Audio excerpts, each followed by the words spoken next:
bonjour, je m'appelle Zeven.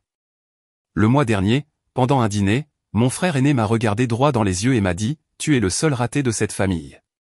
Papa et maman sont fiers de nous, pas de toi. Ils ont tous ri. Pas moi. Je suis resté assis, silencieux. Mais au fond de moi, j'avais déjà fait mon choix. Une semaine plus tard, ils ont tout perdu. Plus de voiture, plus de maison, plus d'argent. Et ce soir-là, ma mère, qui avait autrefois bloqué mon numéro, m'a appelé en larmes. Ce qui a tout changé, ce n'était pas la vengeance. C'était ce que j'ai découvert et ce qu'ils n'avaient jamais vu venir. Mais avant de vous raconter ça, demandez-vous, et si votre propre famille construisait tout son succès en vous effaçant? Crieriez-vous, ou attendriez-vous? Laissez-moi vous montrer ce que j'ai fait et comment le silence, lorsqu'il est bien utilisé, peut être le cri le plus fort de tous. Je me suis garé dans l'allée quelques minutes en avance, mes pneus crissant doucement sur le chemin de gravier bordé de haies taillées au cordeau. La maison des Harper se dressait comme toujours, colonne peinte en blanc, fenêtres surdimensionnées, tout hurlant la tradition sudiste, et sous tout ça, une froideur qui pouvait glacer les os. Je portais un plat de cuisson recouvert de papier d'aluminium, une coblée aux pêches, encore chaude. C'est moi qui l'ai faite. Je n'en ai rien dit dans le texto de groupe familial. Je l'ai juste apporté. Ma petite offrande de paix. Quand je suis entré dans le hall d'entrée, l'odeur de rôti de bœuf, de pain de maïs et de quelque chose d'agrumes flottait dans l'air. Des rires résonnaient depuis la salle à manger. J'ai aperçu Everett à travers l'arche, servant du vin comme s'il était chez lui. Peut-être que c'était le cas maintenant. Zeven m'a appelé ma mère depuis la cuisine, sans même prendre la peine de lever les yeux de ce qu'elle remuait dans une casserole. Tu es en avance. Pose ça où tu veux. J'ai placé la coblée sur le bord du comptoir à côté d'un gâteau acheté en magasin. Personne n'a demandé ce que c'était. Personne n'y a touché. Je suis entré dans la salle à manger et j'ai immédiatement senti que quelque chose clochait. Ma place habituelle, la 4e à partir de la tête de table, avait disparu. Littéralement disparu. Pas déplacé, juste pas là. À sa place, il y avait un espace vide entre les chaises. Je suis resté planté là pendant un moment jusqu'à ce que ma nièce Ava, peut-être 12 ans, lève les yeux de son téléphone et murmure « Oncle Zeven se donne toujours tellement de mal ». Sa mère l'a fait taire d'un regard sévère. Finalement, Everett a fait un signe de tête vers une chaise à l'extrémité, après les cousins et les petits-enfants. « Tu peux prendre celle-là, dit-il avec désinvolture, comme si j'étais l'oncle éloigné dont il se souvenait à peine. J'ai acquiescé, me suis assis et ai souri poliment. Je n'ai pas touché au vin. Le dîner s'est poursuivi, rempli de bavardages auxquels je ne participais pas, nouvelles promotions, rénovation de maisons, classement des écoles privées. J'ai coupé ma nourriture silencieusement, hochant la tête de temps en temps. J'ai essayé d'attraper le regard de papa une fois, mais il m'a juste regardé comme si j'étais un meuble. Puis est venu le moment où Everett a levé son verre, s'est raclé la gorge comme s'il était à un banquet de remise de prix d'entreprise. Portons un toast, a-t-il annoncé, au vrai succès de cette famille.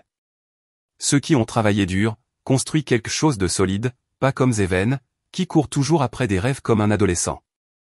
La table a ri bruyamment. Ma mère a gloussé derrière sa serviette en tissu. Papa a esquissé ce sourire paresseux et a siroté son merlot comme s'il regardait une rediffusion. Je n'ai pas bougé. Ma main est restée parfaitement immobile autour du pied de mon verre. À l'intérieur, ça brûlait, mais mon visage était impassible.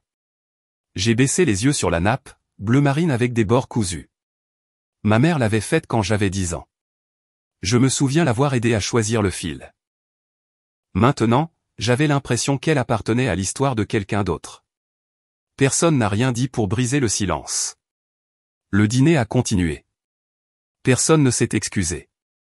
Personne n'a même scié. Après que les assiettes ont été débarrassées, Everett est venu et m'a tendu une petite boîte en carton. J'ai trouvé ça dans le garage de papa. Je me suis dit que tu voudrais récupérer ton petit trophée. À l'intérieur, il y avait un morceau de métal tordu et poussiéreux de mes jours de lycée sur piste. J'avais oublié son existence. Apparemment, tout le monde aussi, jusqu'à ce qu'il devienne un accessoire dans le petit théâtre de ce soir. Ils sont passés au dessert, pas le mien, bien sûr. Personne ne l'a même découvert. Je me suis levé, et ramassé les verres vides sans un mot. Personne ne m'a arrêté. Personne ne m'a aidé. Je n'étais pas un invité. Je n'étais pas un membre de la famille. J'étais toléré. Après avoir rincé les verres, je suis sorti par la porte de derrière, évitant les au revoir. Dans l'allée, je me suis appuyé contre ma voiture et ai sorti mon téléphone. Je n'ai envoyé de SMS à personne. Je n'ai appelé personne. J'ai juste regardé l'écran de verrouillage, une photo de famille d'il y a 10 ans. Nous tous. À l'époque où je pensais avoir encore une place à cette table. J'ai murmuré pour moi-même, juste assez fort pour l'entendre rebondir sur le pare-brise, il croit vraiment que je resterai toujours aussi silencieux. Je n'ai pas beaucoup dormi cette nuit-là. Après le dîner au domaine des Harper, je suis rentré chez moi et me suis assis sur le bord de mon lit, toujours avec ma chemise à col, à fixer le même point sur le mur pendant plus d'1 heure. Je n'étais pas en colère, pas de la manière dont les gens le pensent.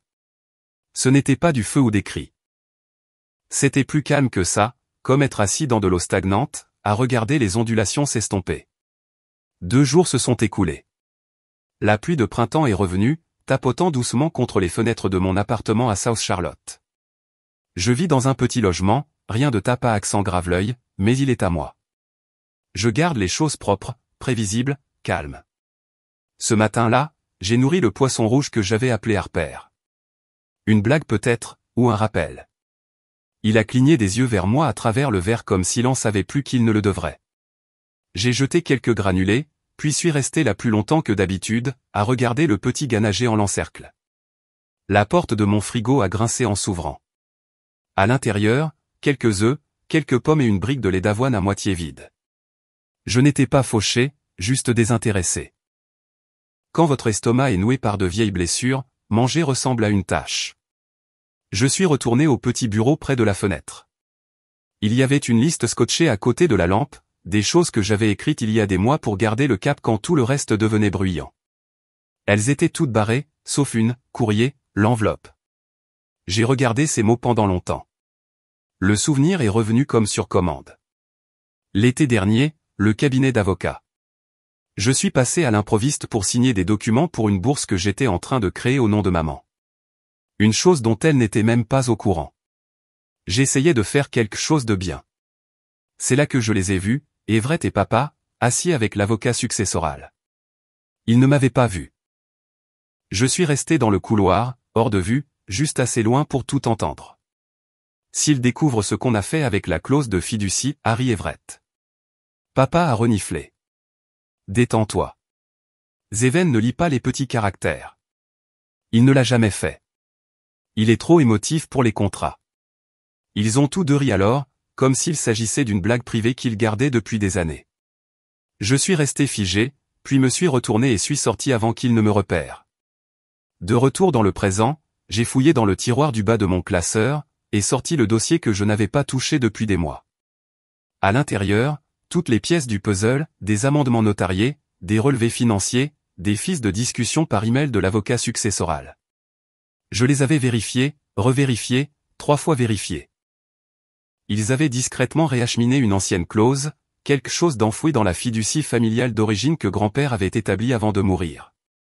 Quelque chose qui m'incluait autrefois. Maintenant, j'étais légalement exclu. Tout cela fait en catimini, masqué avec juste assez de brouillard juridique pour passer inaperçu. Mais je l'ai remarqué. Je n'étais pas prêt à l'époque. La douleur était encore trop vive. Mais maintenant je ne me sentais pas blessé. Je me sentais clair. Je me suis assis au bureau, et tapé un document d'une seule page, simple, factuel, sans colère, sans menace dramatique, juste des preuves. Et une chronologie, une copie de la clause modifiée, une note annotée citant l'original, et une ligne en gras, la modification non autorisée de cette clause sans divulgation complète aux bénéficiaires constitue une rupture de fiducie en vertu du droit de Caroline du Nord.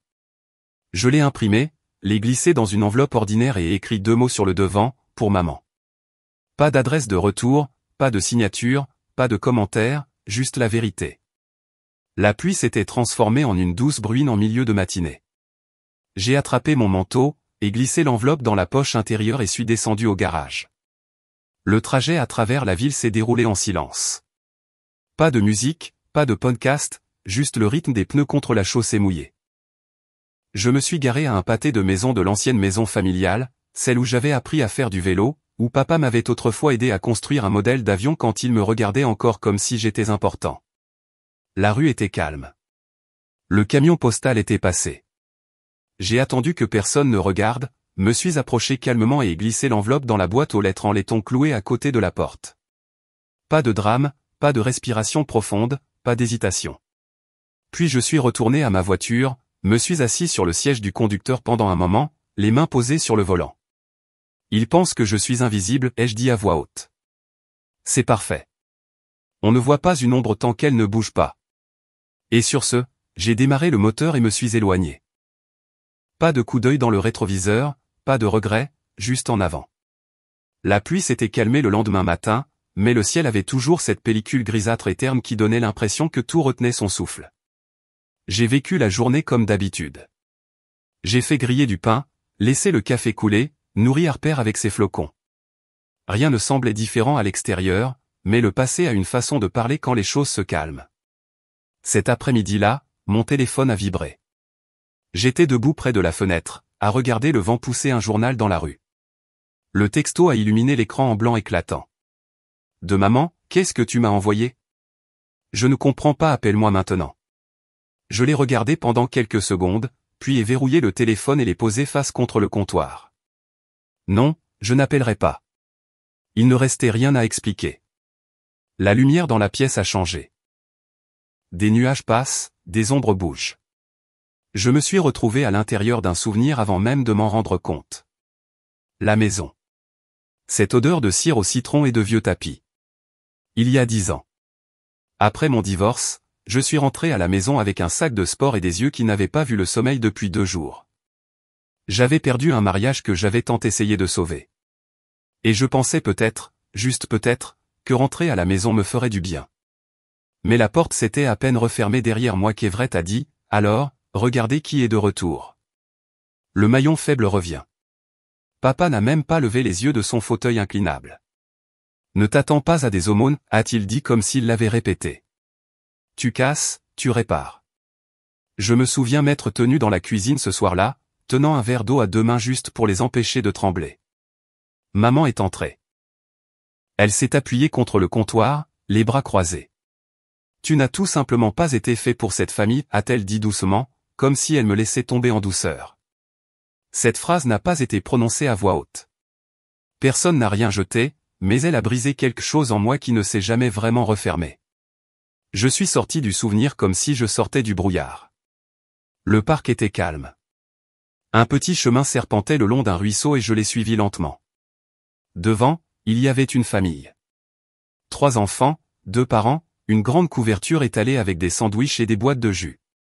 Ils riaient de quelque chose, complètement perdus dans leur propre bulle de joie. Et ça m'a frappé en plein cœur. Ce n'était pas l'héritage. Il ne s'agissait même plus de la clause de fiducie. Ce qui faisait le plus mal, c'était la façon dont ils m'avaient dépeint. Comme si j'étais né imparfait. Comme si l'amour et la chaleur étaient des choses auxquelles je ne me qualifiais pas tout à fait. J'étais devenu leur bouc émissaire émotionnel. La preuve qu'on pouvait aimer quelqu'un moins juste parce qu'il ne jouait pas à votre jeu. De retour à mon appartement, j'ai enlevé mes chaussures et me suis dirigé directement vers la petite étagère où je rangeais des souvenirs aléatoires, dont la plupart contenaient des souvenirs trop lourds à afficher mais trop douloureux à jeter. Caché derrière un vieux gant de baseball se trouvait le morceau de métal qu'Everett m'avait rendu il y a quelques anniversaires, toujours tordu depuis qu'il l'avait jeté dans un tiroir il y a des années. Portant toujours le nom de famille sur le ruban, comme s'il ne m'appartenait plus en quelque sorte. Je l'ai tenu un instant, puis l'ai posé. Je ne ressentais pas de rage, même pas de tristesse, juste une clarté fatiguée. Je me suis dirigé vers mon bureau, et ouvert l'ordinateur portable et ai créé un nouveau dossier, ligné, copie propre. Pas de coup d'éclat, juste de la structure. À l'intérieur, j'ai commencé à déplacer des choses, des documents que j'avais rassemblés, des captures d'écran, des documents notariés, des mémos vocaux enregistrés. Plus question de les laisser définir ce qui était réel. Plus question d'attendre que quelqu'un valide ma version des faits. Il ne s'agissait pas de représailles. Il s'agissait de vérité. Après avoir organisé quelques fichiers, je suis entré dans la cuisine pour faire du thé. Alors que j'ouvrais le tiroir pour prendre une cuillère, ma main a effleuré quelque chose de plié dans le coin arrière. C'était la vieille serviette cousue marine d'un brunch familial d'il y a des années. Je l'avais fourrée dans la poche de ma veste par accident après avoir aidé à débarrasser la table.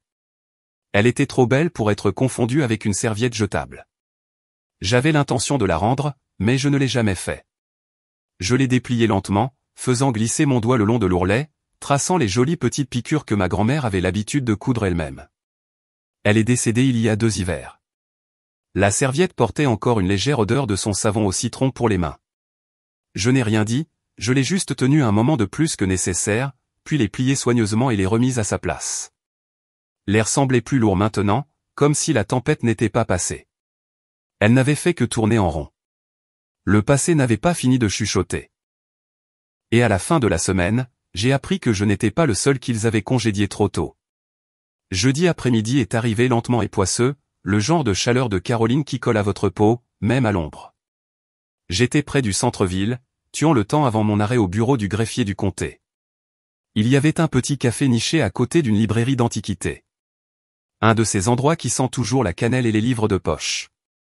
Je suis entré surtout pour la climatisation, mais je suis resté parce que quelque chose se sentait calme. La file d'attente avançait lentement. Derrière le comptoir, une jeune femme aux boucles noires tirées en un chignon lâche essayait de se ressaisir. Elle s'essuyait les yeux entre les commandes, clignant des yeux avec force comme si chaque larme était une trahison. Je ne voulais pas m'immiscer, mais quand j'ai atteint le comptoir, je lui ai fait un petit signe de tête et ai dit « Journée difficile ». Elle a laissé échapper un rire, un de ces rires secs et amers qui viennent d'un endroit fatigué. On peut dire ça, marmonnatait-elle, en entrant ma commande. Désolé, c'est juste une histoire de famille. Je n'ai pas insisté, j'ai juste glissé $5 dans le pot à pourboire et j'ai attendu au bout du bar. Quelques minutes plus tard, elle est sortie de derrière le comptoir et s'est assise à une table près de la fenêtre, en enlevant son tablier comme s'il pesait 100 livres. Pause, a-t-elle dit doucement à sa collègue, qui a acquiescé sans lever les yeux. J'ai pris mon café et me suis assis à quelques mètres de là, ne voulant pas m'immiscer, mais pas tout à fait capable de partir non plus. Elle a jeté un coup d'œil. Vous avez déjà eu une de ces semaines où vous avez l'impression qu'on vous efface? Je l'ai regardée, curieux. Plus d'une fois. Elle a expiré, puis a dit, ma grand-mère est décédée le mois dernier. Je me suis occupé d'elle les 2 dernières années, j'ai emménagé, j'ai mis l'école en suspens, j'ai même quitté mon emploi pour être là à temps plein. Elle m'a laissé un petit fonds dans son testament. Rien de fou, juste quelque chose pour me remettre sur pied. Ses yeux se sont brouillés. Maintenant, mon oncle me poursuit en justice. Il dit que je ne le mérite pas. Il dit que je ne suis pas l'un d'eux. Cette dernière partie a atterri comme un coup de poing. Pas l'un d'eux. Je connaissais trop bien cette expression. Elle a cligné des yeux vers moi. Désolé. Je ne voulais pas déballer ça à un inconnu. J'ai secoué la tête. Vous ne l'avez pas fait. Je sais exactement ce que ça fait, être effacé de quelque chose pour lequel vous avez donné votre vie. Nous sommes restés silencieux pendant un moment, tous les deux à regarder une famille passer à l'extérieur. Maman, papa, un bambin criant avec un visage couvert de chocolat. Vous n'êtes pas invisible, dit-elle finalement. Les gens comme vous ne le sont jamais. Ils ne veulent juste pas vous voir. Elle a souri faiblement, puis s'est levée. Merci d'avoir écouté, monsieur. Zeven, ai-je répondu. Mais, a-t-elle répondu. Passez une bonne journée. Je l'ai regardé retourner à son poste, les épaules un peu plus droites, et je suis sorti en portant quelque chose que je n'avais pas prévu, de la clarté. Sur le chemin du bureau du greffier du comté, je n'arrêtais pas de repenser aux mots de mai. Ils ne veulent juste pas vous voir. Le bâtiment était plus froid que le café, avec des carreaux de marbre et des néons vacillants. J'ai donné mon nom et ma pièce d'identité et j'ai demandé à vérifier l'acte de propriété de la cabane dans les contreforts, celle que papa m'avait autrefois promise en état d'ébriété à Thanksgiving, puis dont il n'avait plus jamais parlé. Le greffier, un homme d'âge moyen avec une moustache et des yeux qui en savaient trop, a haussé un sourcil en balayant l'écran. Hein, a-t-il murmuré. Quoi, ai-je demandé. Il m'a regardé avec quelque chose entre la prudence et la curiosité. Vous avez dit que vous vous appeliez Zeven Calder? J'ai acquiescé. Eh bien, c'est drôle. Quelqu'un est venu ici il y a à peine 2 jours pour demander la même parcelle. A essayer d'en faire sceller des parties des registres publics. Je l'ai senti dans ma poitrine avant que mon cerveau ne comprenne. Qui? n'a pas laissé de nom, mais le type a dit qu'il s'occupait des affaires familiales internes et qu'il faisait juste du nettoyage. Avait le même nom de famille que le propriétaire foncier d'origine, cependant. Calder. Everett. J'ai réussi à sourire, les remercier et demander une copie imprimée de l'acte. Il me l'a tendu sans dire un mot. En sortant, le soleil avait commencé à se coucher, projetant de longues ombres sur le parking. C'est alors que je l'ai vu. Everett sortant d'un SUV noir, riant dans son téléphone. Il était penché en arrière comme s'il n'avait pas un souci au monde, vêtu d'une veste ajustée, les cheveux plaqués en arrière comme un homme jouant un rôle qu'il pensait posséder. Il ne m'a pas vu, ou peut-être qu'il l'a fait, et s'en fichait. Je n'ai pas parlé, je n'ai pas crié. J'ai juste sorti mon téléphone, et pris une photo de sa plaque d'immatriculation et me suis tourné dans l'autre sens. Pendant longtemps, j'avais cru qu'ils étaient juste cruels de manière négligente, méprisants, passifs-agressifs, froids. Mais ça. C'était chirurgical, délibéré. Ils n'étaient pas seulement en train de m'effacer émotionnellement. Ils essayaient de me retirer complètement des registres, comme si je n'avais jamais existé. Comme si mon nom n'avait jamais eu sa place sur aucun titre, aucune page, aucune lignée. Ce n'est pas seulement de la cruauté. C'est du vol. J'ai marché 2 pâtés de maison en silence, puis me suis assis sur les marches du palais de justice, le papier toujours à la main, mes doigts se resserrant autour des bords. Je n'étais pas en colère, pas encore. Mais j'étais éveillé et j'en avais fini d'attendre. J'ai fait le reste du chemin à pied jusqu'à la maison avec la pluie qui poursuivait mes pas. Pas une tempête, juste cette bruine tenace de Caroline qui s'infiltre dans votre col et vous rappelle à quel point vous êtes petit. Au moment où je suis entré dans mon appartement, le ciel était couleur charbon, l'air épais. J'ai secoué l'eau de ma veste, et laissé tomber mes clés dans le bol près de la porte et étendu la main vers le paquet qui se trouvait juste à l'extérieur du tapis. Pas d'étiquette, pas d'adresse de retour, juste mon nom, écrit à la main. Ça aurait dû être le premier signal d'alarme. Je l'ai porté au comptoir de la cuisine, l'ai ouvert lentement. Pas de précipitation, pas de supposition, juste un poids étrange dans mon ventre, comme si je savais déjà que je n'allais pas aimer ce qu'il y avait à l'intérieur. La boîte n'était pas grande, mais le contenu m'a coupé le souffle. C'était mon vieil album photo, en cuir marron, craquelé sur le dos. Je ne l'avais pas vu depuis des années. Je me souvenais que grand-père me l'avait offert quand j'ai eu 18 ans. C'est à toi, avait-il dit. J'ai ouvert la première page. Il y avait une photo de moi dans une poussette assise à côté de maman sur un banc de parc. Son visage était toujours là. Le mien ne l'était pas. Il avait été rayé violemment avec un marqueur rouge épais, comme si quelqu'un avait pris son temps. Chaque page suivante racontait la même histoire, l'anniversaire de la maternelle disparue, Noël avec grand-père, juste une tache rouge là où j'étais autrefois, la photo de l'équipe de soccer. Mon maillot toujours visible, mais mon visage effacé. Quiconque a fait ça voulait que je le voie, pas seulement l'effacement, mais l'intention derrière ça. J'ai continué à feuilleter, le cœur lourd, les doigts tremblants. Sur la dernière page, il n'y avait pas de photo, juste un morceau de papier déchiré scotché sur le cuir, griffonné de l'écriture d'Everett, nette et délibérée, aurait dû rester disparu. Je n'ai même pas cligné des yeux. J'ai posé l'album, me suis dirigé directement vers le placard et me suis versé un verre de bourbon, pur. La bouteille avait à peine été touchée depuis des semaines. Je me suis assis sur le canapé, un verre à la main, à fixer le vide, juste le mur où le soleil avait l'habitude de frapper le matin avant que je ne remplace les stores. Peut-être qu'ils ont raison, ai-je murmuré à voix haute, les premiers mots que j'avais prononcés de la journée. Peut-être que je n'étais pas censé être l'un d'eux. Ce n'était pas de l'apitoiement sur soi. C'était juste de l'épuisement, comme un barrage cédant finalement après avoir retenu trop longtemps. J'ai posé le verre et me suis penché en arrière, laissant ma tête tomber contre le coussin. Pas de larmes. J'avais dépassé ça. Ce genre d'engourdissement n'avait pas besoin d'eau. Juste à ce moment-là, quelque chose s'est agité au fond de mon esprit, un écho que je n'avais pas entendu depuis des années, la voix de grand-père, calme, certaine, comme celle qu'il avait sur le porche ce soir d'été, celui avant sa dernière opération. Il y a de l'honneur à ne pas se battre, avait-il dit, en regardant les arbres. Mais il y a du déshonneur à se laisser effacer. Je ne sais pas pourquoi ça m'est revenu alors.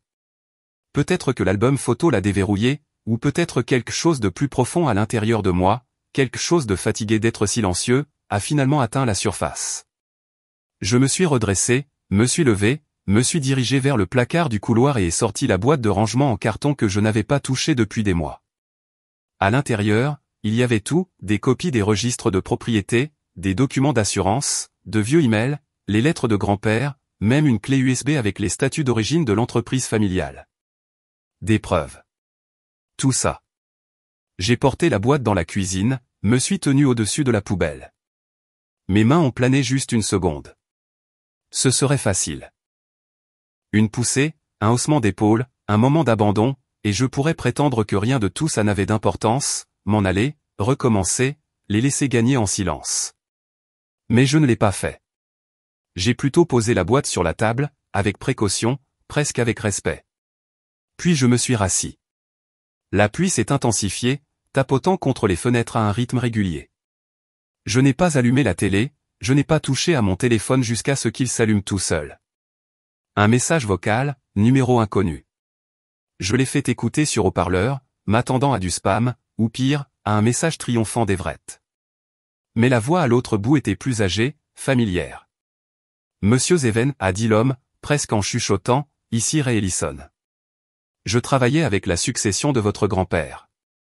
Quelque chose s'est produit lors de l'audit et ça ne me convient pas. Vous devriez peut-être m'appeler. Discrètement. Clic, j'ai fixé le téléphone comme s'il avait parlé en langue. Ray Ellison. Je n'avais pas entendu son nom depuis près d'une décennie. La dernière fois que je l'avais su, il était à la retraite, vivant quelque part à Asheville. Qu'il me contacte maintenant, de nulle part, ça ne pouvait pas être une coïncidence. Je me suis penché en arrière, les yeux fixés sur le plafond. Donc, ils ne se contentaient pas de me couper. Ils enterraient des choses, discrètement, maladroitement. Peut-être que je n'étais pas censé le découvrir, mais je l'avais fait. Et je n'étais plus le même homme qu'ils pensaient que j'étais. Plus maintenant. Leur pardonner ne les fera pas s'arrêter. La paix ne les intéressait pas. Ils voulaient l'effacement. Ils voulaient le silence. Eh bien, je n'ai pas prévu de vengeance. J'ai prévu un règlement de compte. Cette pensée est restée avec moi pendant toute la nuit. Pas fort, pas en colère, juste stable, comme le tic-tac de la vieille horloge dans le bureau de grand-père.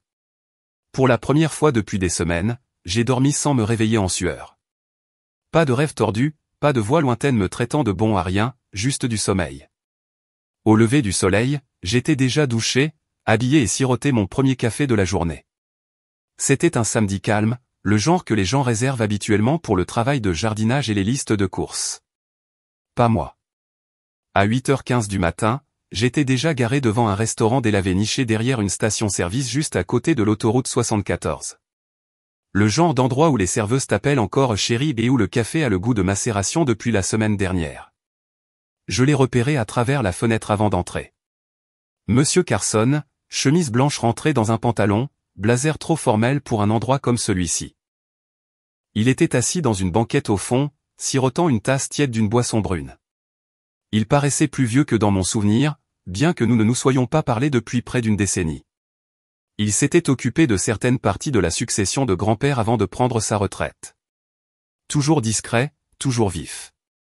Zeven, dit-il alors que je me glissais dans la banquette en face de lui. Tu es en avance.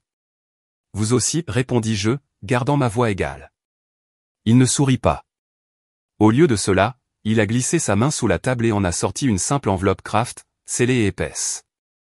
Ils ont utilisé ton ongle, dit-il. Je n'ai pas sourcillé. Pourquoi? Acte de propriété, instrument de dette, une fondation écran appelée Arbor Vine Legacy Fund. Ils ont transféré des actifs sous ton nom depuis l'année qui a suivi le décès de ton grand-père. Tout est propre en apparence, mais dès qu'un audit est lancé, c'est toi qui es responsable. La serveuse est apparue avec une cafetière, mais je lui ai fait signe de s'en aller. Carson ne l'a même pas remarqué.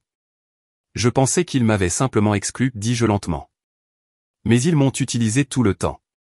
Il hocha la tête une fois. Exactement. Mes mains restèrent à plat sur la table. Pas de serment, pas de panique, juste de l'écoute. Avez-vous des documents, demandai-je. Il tapota l'enveloppe. Tout est là-dedans. Originaux, copies et une chronologie notariée. Garde ça en sécurité. Et Zeven, il fit une pause, la voix plus basse, s'il découvre que je t'ai donné ça, c'est mon tour. Je croisai son regard. Ils ne l'apprendront pas de moi. Nous n'avons pas beaucoup parlé après cela. J'ai laissé $20 sur la table, je suis sorti sans me retourner. Le ciel était de nouveau gris.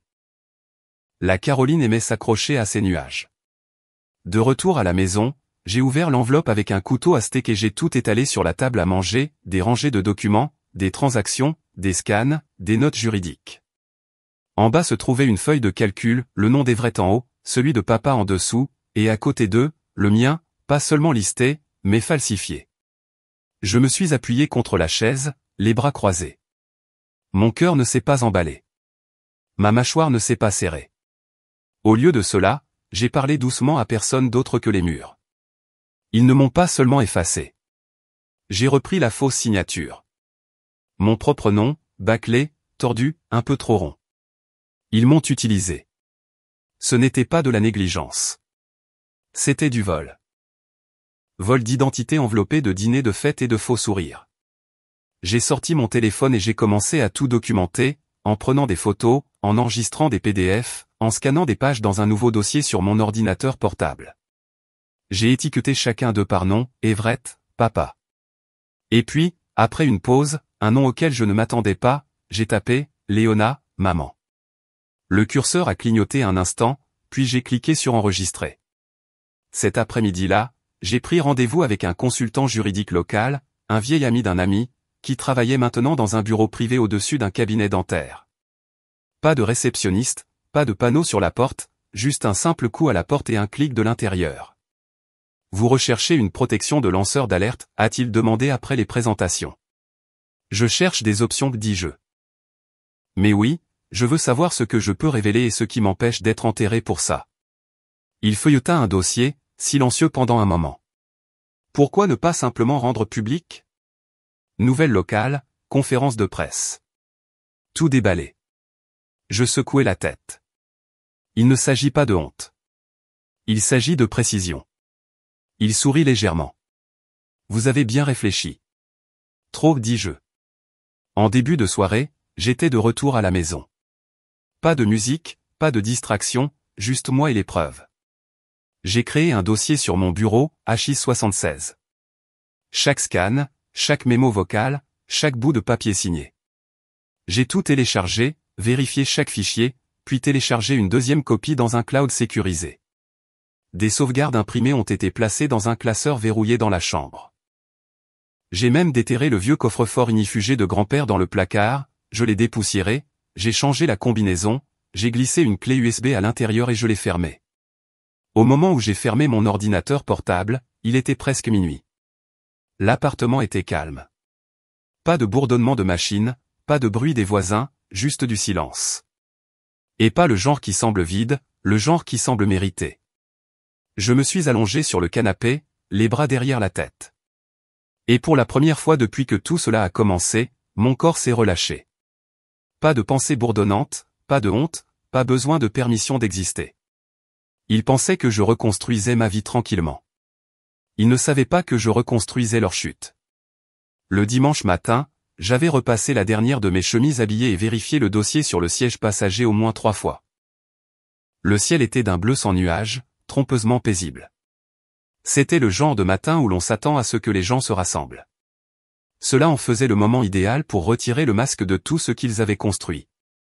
Je me suis garé sur le parking de l'église 15 minutes avant le brunch annuel de la famille, un événement qu'ils organisaient chaque premier dimanche de juillet pour célébrer l'héritage, la loyauté et la lignée. J'avais l'habitude d'assister à ces rassemblements comme un fantôme à la table. Aujourd'hui, je ne serai pas invisible. Le service s'est terminé juste avant 11 heures. Alors que les gens sortaient dans la cour, se serrant la main et offrant des sourires répétés, j'ai gardé mes distances. J'ai vu Everett près des marches, entouré de cousins et de membres du conseil d'administration, riant comme s'il n'avait pas utilisé à mauvais escient une seule particule du nom de quelqu'un d'autre. Papa et Léona se tenaient près de la fontaine, radieux comme toujours, se délectant des compliments sur leur vision de l'avenir de la famille. Pas un seul regard vers moi, comme prévu. De là, la plupart d'entre nous ont fait le court trajet jusqu'au country club, où la salle de banquet privé était déjà aménagée, nappe en lin, couvert poli, carte de nom pliée en petits triangles soignés. Mon nom était orthographié correctement pour la première fois depuis des années. Dommage que quelqu'un ait fait des efforts supplémentaires juste pour préparer le terrain à leur propre perte. J'ai pris place à mi-chemin de la table. Everett était en tête, flanqué de nos parents. Les serveurs se déplaçaient autour de nous avec une efficacité pratique, déposant des verres d'eau pétillante et de petites assiettes de saumon fumé. Everett a tapoté son couteau contre le côté de son verre. Avant de commencer, dit-il, se levant avec ce sourire de vendeur qu'il portait si bien, je tiens à vous remercier tous d'être venus comme vous le faites chaque année. La famille est tout, et la loyauté. C'est ce qui maintient notre fondation forte. Plusieurs têtes ont acquiescé. Léona a esquissé un sourire crispé et fier. Papa avait l'air assez suffisant pour éclater. J'ai attendu le moment où il lèverait son verre. Alors, tranquillement et sans fanfare, j'ai plongé la main dans la poche de mon manteau et j'ai sorti 3 enveloppes. Je me suis levé. Avant de lever nos verres, dis-je, ma voix tranchant net dans le brouhaha des conversations, je pensais que nous pourrions lever autre chose. Un peu de vérité.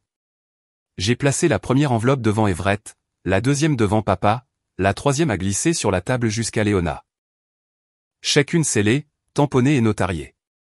Qu'est-ce que c'est ? Demanda Léona, sa voix trop douce. Juste une lecture de week-end, répondis-je. Copie de transfert de propriété, consolidation de prêts, décaissements offshore, tout sous mon nom. Everett railla, mais ses doigts hésitèrent alors qu'il brisait le sceau. Le sourire de papa faiblit. La main de Léona trembla légèrement alors qu'elle tirait les documents. Les pages bruissèrent, puis le silence, épais et indéniable. De l'autre côté de la table, un oncle fixa, pâle comme s'il avait vu un fantôme. Un autre cousin repoussa sa chaise lentement. L'un des plus proches alliés d'Everett, un homme qui avait autrefois plaisanté sur le fait que j'étais la pièce de rechange, se leva et partit sans un mot. Everett prit finalement la parole. Tu t'accroches à des chimères, Zéven. N'importe qui aurait pu fabriquer ça. Je n'ai pas bronché. J'ai simplement déverrouillé mon téléphone, appuyé sur lecture. La salle s'est remplie de la voix d'Everett, enregistrée il y a des mois dans un message vocal qu'il n'avait pas l'intention de laisser. Je n'arrive pas à croire que Zéven n'ait toujours pas compris. Nous avons utilisé son nom pour les papiers de la fiducie, et il est là à poursuivre des diplômes de philosophie. Le type signe pratiquement sa propre responsabilité. Sa voix, ses mots, son erreur. Les fourchettes se sont arrêtées en l'air. Les verres se sont entrechoqués sur la table, intacts. Le son s'est arrêté et l'air a retenu un calme si vif qu'il aurait pu trancher l'acier. Léona s'est penchée en avant, sa voix basse, enrobée d'une fausse inquiétude. Nous avons fait ce que nous devions faire pour la famille. Je croisai son regard sans ciller. Non, vous m'avez effacé pour votre confort. Et maintenant, je me restaure pour ma santé mentale. J'ai sorti une dernière feuille et je l'ai placée devant elle, une page blanche, un en-tête légal en haut. Une plainte officielle déposée sous mon nom. Une action civile contre la fiducie familiale alléguant une utilisation abusive de l'identité, une activité financière non autorisée et un complot en vue de frauder. Everett avait l'air de vouloir sauter par-dessus la table. Léona ne bougea pas. Ses yeux scannèrent le papier, mais son esprit s'était arrêté. Papa murmura quelque chose à voix basse. On aurait dit de l'incrédulité, peut-être des regrets, peut-être juste la peur de ce qui se passe lorsque le tapis est retiré de sous toute la maison de cartes. Je me suis éloigné de la table. Je ne suis pas venu pour vous détruire, dis-je, ma voix calme mais indéniable. J'ai juste arrêté de vous protéger. Et puis je suis parti. J'ai dépassé le serveur portant un plateau de crème brûlée et je n'ai pas pris la peine de me retourner. La salle de banquet résonnait derrière moi, confusion, silence, peut-être même honte, mais je m'en fichais. J'ai poussé les portes doubles du couloir, la lumière du soleil traversant le tapis, et j'ai continué. Quand j'ai atteint le parking, le poids qui pesait sur ma poitrine depuis des années, il n'était plus là. Juste au moment où j'atteignais ma voiture, j'ai entendu la porte s'ouvrir à nouveau, des pas derrière moi. La voix d'Everett, vive et rapide. Zéven, attends. Je me suis retourné, surpris. Ce qu'il a fait ensuite, je ne m'y attendais pas. Everett me suivit sur le parking. Ses pas étaient rapides, inégaux, furieux. Je ne me suis pas retourné. J'ai juste pris mes clés, gardant mon allure régulière, le cœur calme. Mais avant que je puisse ouvrir la portière de la voiture, une main s'est agrippée à mon épaule et m'a tiré vers l'arrière. Tu crois que c'est fini, siffla Théil, son visage à quelques centimètres du mien. Tu as tout gâché. Il me poussa violemment contre le côté de ma voiture. La secousse se répercuta dans mon dos et ma poitrine. Je n'ai pas bougé, je n'ai pas scié. Je l'ai regardé droit dans les yeux. Pas de colère, pas de peur, juste le regard fixe de quelqu'un qui n'a plus peur. Tu t'es attiré ça toi-même, dis-je calmement. Du coin de l'œil, j'ai vu le voiturier, un jeune homme peut-être au début de la vingtaine, se figer à mi-pas avec un trousseau de clés à la main, ses yeux fixés sur la poigne d'Everett autour de mon col. Une seconde plus tard, il a sorti son téléphone et a commencé à enregistrer. Everett s'en est aperçu trop tard. Il a lâché prise, reculant, sa bouche s'ouvrant et se fermant comme s'il se souvenait soudainement où il était. Tu crois qu'ils te croiront plutôt qu'à moi, aboya Théil. Tu crois que quelqu'un se soucie de ce que tu dis? J'ai jeté un coup d'œil vers le voiturier. Peut-être pas, mais ils croiront la vidéo. Les 5 minutes suivantes ont été floues. Un gérant s'est précipité hors de l'entrée du club, suivi de 2 gardes de sécurité. Je suis resté calme, j'ai donné un simple récit de ce qui s'est passé. Le voiturier a remis la vidéo sans hésitation. Quelqu'un a appelé la police.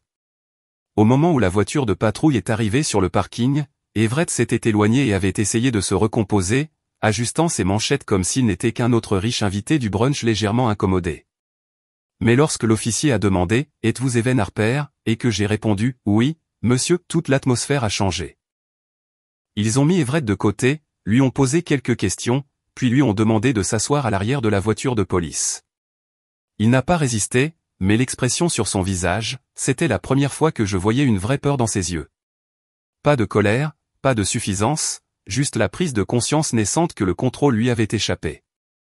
Je ne suis pas resté pour le reste. J'ai fait un signe de tête poli aux officiers, remercié le voiturier et suis rentré chez moi en silence. Léona a appelé cet après-midi 2 fois. Je n'ai pas décroché. Un 3e appel est venu de l'un des anciens partenaires commerciaux de papa, suivi d'un texte vague qui disait « Gardons ça en famille ». Le message était clair. De l'argent était offert. L'image avait besoin d'être protégée. La machine de nettoyage se déplaçait rapidement, mais pas assez rapidement. Parce que le lundi matin, un titre a surgi sur un petit site d'information en ligne, des sources affirment que Evan Harper a de longs antécédents d'instabilité émotionnelle. L'article était vague, construit sur des murmures et de minces insinuations. Pas de source nommée, pas de faits concrets, mais j'ai reconnu le langage. Il puait la même firme de relations publiques dont Everett s'était vanté lors d'un voyage de golf alors qu'il ne savait pas que j'étais dans la pièce. Ils sont les meilleurs, disait-il à l'époque. Si vous voulez que quelqu'un soit effacé sans lever le petit doigt, appelez-les. Et maintenant, ils étaient là, essayant de me salir juste assez pour brouiller les eaux, jeter une ombre sans verser de sang. Classique. Mais je n'étais pas ébranlé. Je n'avais pas besoin de crier. Au lieu de cela, je me suis habillé calmement ce matin-là et je me suis rendu au palais de justice, non pas pour porter de nouvelles accusations, non pas pour faire une scène publique, mais pour déceler tranquillement quelque chose que je gardais depuis des mois. À l'intérieur du bureau du greffier, j'ai rencontré Monsieur Lenders, l'ancien avocat successoral de grand-père. Nous nous sommes assis dans une pièce d'appoint pendant qu'il glissait une enveloppe brune sur la table. Il n'a pas dit grand-chose, juste, il est temps. J'ai acquiescé. Le document à l'intérieur était net, une page. La signature de grand-père en bas, datée de 3 ans avant son décès. Si un membre de ma famille, directement ou indirectement, tente de diffamer ou de discréditer le nom de Evan Harper, que ce soit par le biais des médias, de manœuvres juridiques ou de canaux privés, le reste de ma succession, y compris toutes les réserves d'urgence, sera transféré au fonds médical pour l'enfance au nom de Evan Harper. Je l'avais déjà lu, mais le revoir avec tout ce qui venait de se passer, c'était différent. Monsieur Lenders l'a plié soigneusement et a dit « J'enverrai l'avis à l'avocat de la fiducie familiale cet après-midi. » Tranquillement lui rappelai-je. Il hocha la tête. Bien sûr. Avant de partir, je me suis arrêté devant la salle d'audience vide au bout du couloir. Je suis resté là un instant, le silence m'engloutissant complètement. J'ai plongé la main dans la poche intérieure de mon manteau et j'ai sorti la petite boussole en bronze que grand-père m'avait donnée quand j'avais 16 ans. Elle était toujours rayée, toujours obstinément inclinée, mais d'une manière ou d'une autre, elle se fixait toujours sur le nord. Toujours pointée vers le nord, murmurai-je. Et pour la première fois depuis longtemps, je ne me suis pas senti perdu. La salle d'audience s'est estompée autour de moi. Le bruit, les calomnies, la manipulation.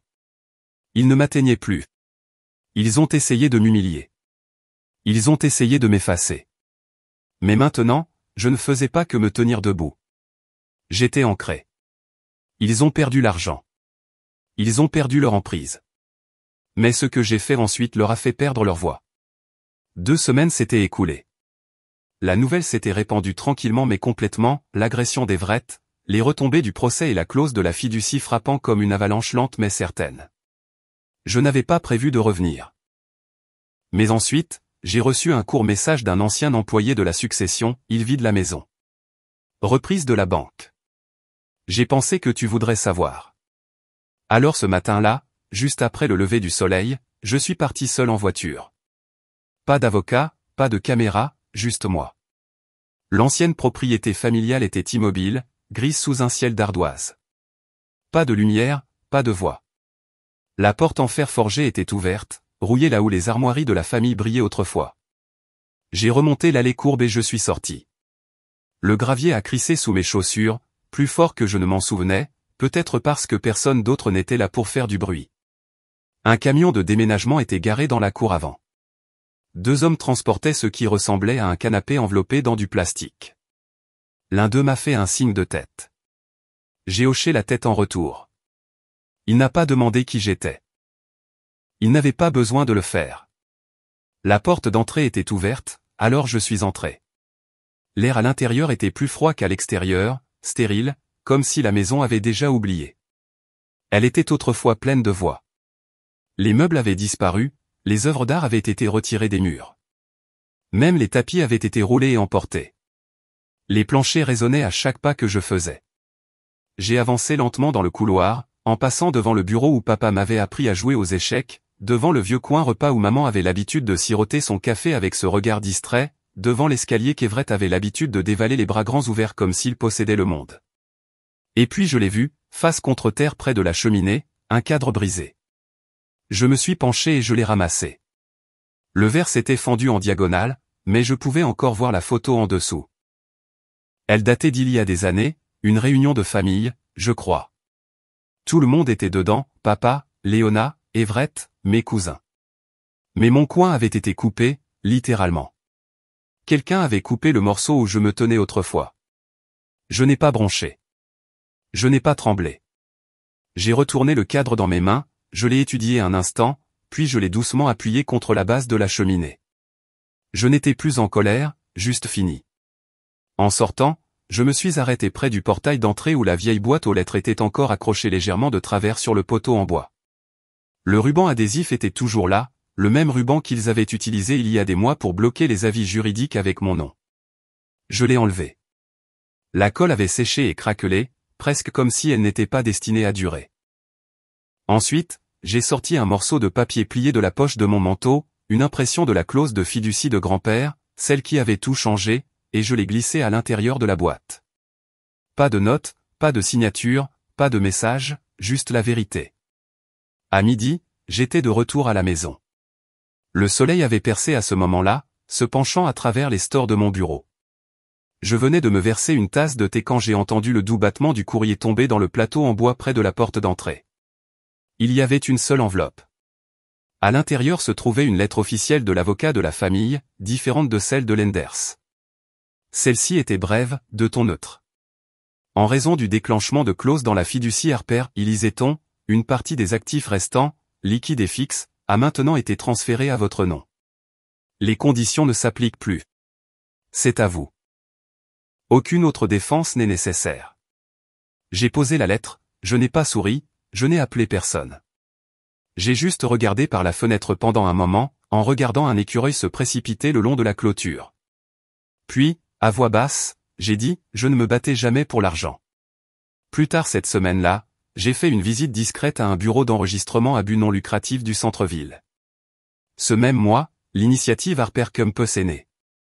Pas de communiqué de presse, pas d'annonce familiale, juste une fondation construite pour offrir des conseils juridiques et une aide financière aux personnes coincées dans le même genre de silence que j'ai connu autrefois, des personnes qui avaient été rejetées, expulsés ou humiliés par leur propre sang. J'ai embauché 2 personnes dont Everett s'était moqué lors d'une réunion de présentation. Il a qualifié l'un de poids mort et a dit à l'autre qu'elle n'avait pas de mordant. Ce sont les premières personnes que j'ai appelées.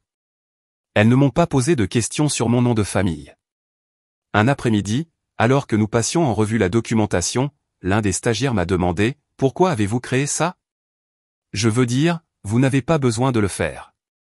Je me suis penché en arrière, je les ai regardés dans les yeux et j'ai simplement dit « Parce que personne ne devrait avoir à crier pour être entendu. » Elles n'ont rien dit. Elles ont juste acquiescé. C'était suffisant. Ce soir-là, après que tout le monde soit parti, je suis resté en arrière et j'ai organisé les derniers dossiers. Le bureau était calme, juste le doux tic-tac de l'horloge murale et le bourdonnement du vieux radiateur qui se mettait en marche. En fermant le tiroir du classeur, j'ai remarqué quelque chose que je n'avais pas vu depuis un certain temps, la vieille boussole, celle de grand-père. Elle était cachée dans le coin, reposant doucement sur un carré de toile de jute. Je l'ai ramassée. Le tissu avait un nom cousu dessus, mon nom. Il l'avait cousu lui-même. J'ai reconnu son écriture dans le fil. Je suis resté là longtemps, la tenant dans les 2 mains. L'aiguille de la boussole était toujours vacillante, toujours imparfaite, mais comme toujours, elle pointait finalement vers le nord. Je l'ai posée doucement sur l'étagère à côté des livres, juste au-dessus de l'énoncé de mission de la Fondation.